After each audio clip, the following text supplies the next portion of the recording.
আর্থিক বিপর্যয়ের মধ্যে পড়ছে।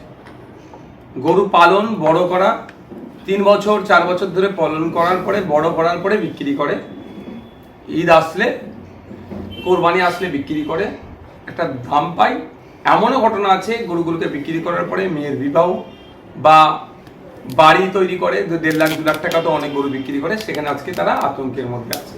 কারণ কি, সরকার এখন যে আইনটাকে ক্যারি ফরওয়ার্ড করছে, বিগত দিনের আইন এটা 1950-এ, তারপরে 2018-এর একটা মামলা ছিল, 2018 থেকে 2026 কেউ সেটাকে সেভাবে কর্ণপাত করেনি। ফলে সাধারণ যারা ইসলাম ধর্মের অনুসারী যারা, তারা একটা জিনিস তারা মাথায় রাখছে যে কুরবানি দিতে গিয়ে উভয় সম্প্রদায়ের মধ্যে কেন বিশৃঙ্খলা তৈরি হবে, কুরবানি দিতে গিয়ে কেন আমি ক্ষতিগ্রস্ত হব, কেন আইনের শিকার হব।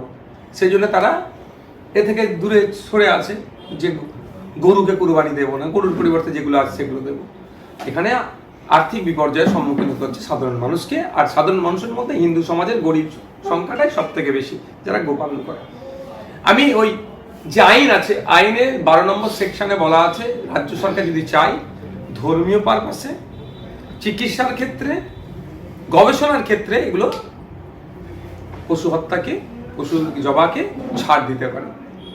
সেই জায়গাটা উল্লেখ করে আমি রাজ্য সরকারকে চিঠি করেছিলাম, এবং দেখলেন তো গতকালকেও বেশ কয়েকটা মামলা হয়েছে। মামলাতে কোর্ট মনে 24 ঘন্টা টাইম দিয়েছিল, এখন কি আপডেট আছে আমি বলতে পারছি না। রাজ্য সরকারের উপরই ছেড়ে 12 নম্বর সেকশনটা রাজ্য সরকারের উপরে ছেড়ে দেওয়ার কথা বলেছে।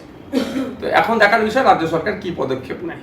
মুসলমানদেরকে সত্যি টাইট করবেন, যে টাইট করার নামে হিন্দু ভাইদেরকেও বকলমে টাইট করবেন, না একদিকে যেমন ফান্ডামেন্টাল রাইটসদের মধ্যে রিলিজিয়াস